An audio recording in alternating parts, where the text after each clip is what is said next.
And with that, we say good evening. I'm Jay Crawford, joining you from home tonight. And I'm Betsy Kling here in the WKYC studios. Both Russ and Laura are off this evening. We're going to begin tonight with nursing homes. And as of today, there are more than 1,600 confirmed cases of COVID-19 at Ohio long-term care facilities. Hours after a 3 News investigation exposed inaccuracy on the state's website that tracks cases, that page was quickly removed, and then another list was released yesterday. But that data remains riddled with errors at a time when accurate information is so very key. 3 News investigator Rachel Polanski has been leading our coverage on this story.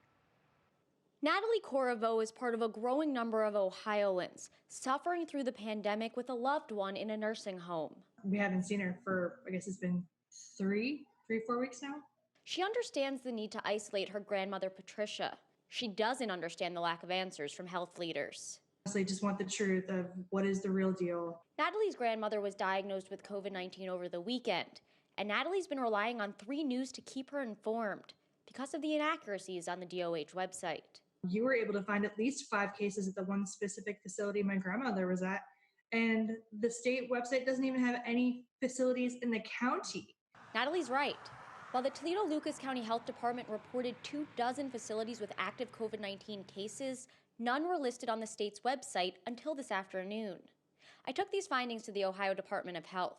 For family members, they want a comprehensive picture.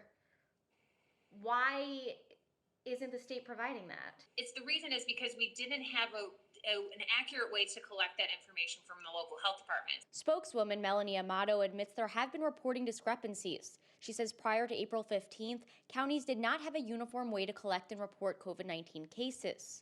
Now she says they do.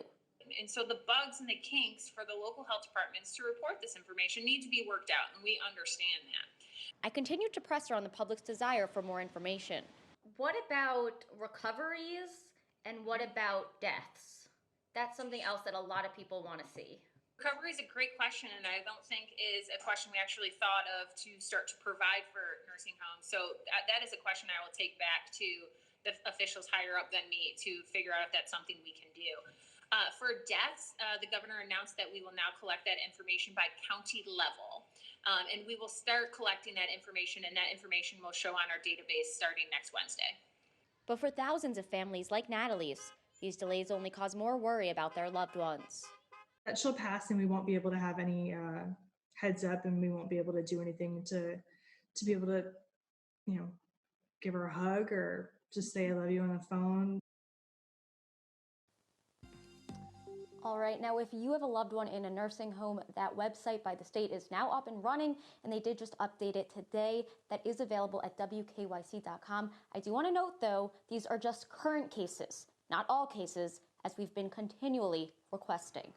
Rachel Polanski, 3 News. Rachel, thank you so much for continuing on this. I know there's thousands of families who are literally every story they are getting that information, and it is so important.